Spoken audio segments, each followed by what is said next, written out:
I've made over 100K with my AI agency in just 12 months. And one of the hardest things for me was actually knowing exactly how to price my services.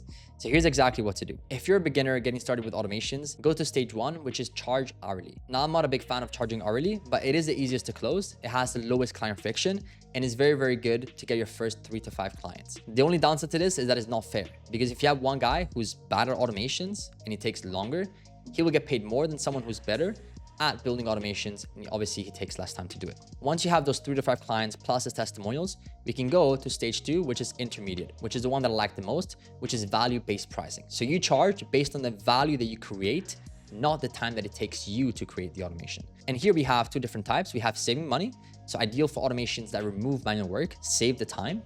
And in this case, you want to get the savings per year times 20 to 25%. So for example, if a system saves 20 hours per week, the hourly cost is about $25 an hour. Then you do 10 times 25 times 52, which is about 13K per year.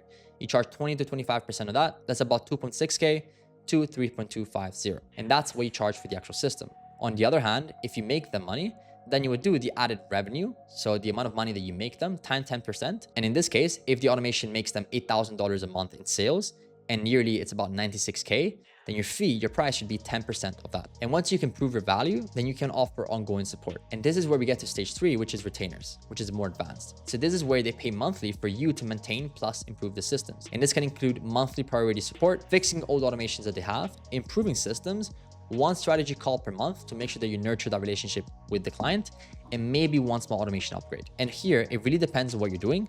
But for an SMB, you can charge anywhere from 1.5 to 3,000. For agencies that have a bit more money, you can charge 3K to 7K, depending on the value that you're providing for them. And this is great because you have predictable revenue. You stop selling one-time projects and clients stay with you for 6 to 18 months. Now, I've made a full video giving you all the examples that you need for each stage of pricing, so you know exactly what you should be pricing based on where you're at in your journey. Plus, I give you the whole flowchart for free, so you can use it as a resource when you always want to come back to it. If you want access to it, make sure to check out the first link down below.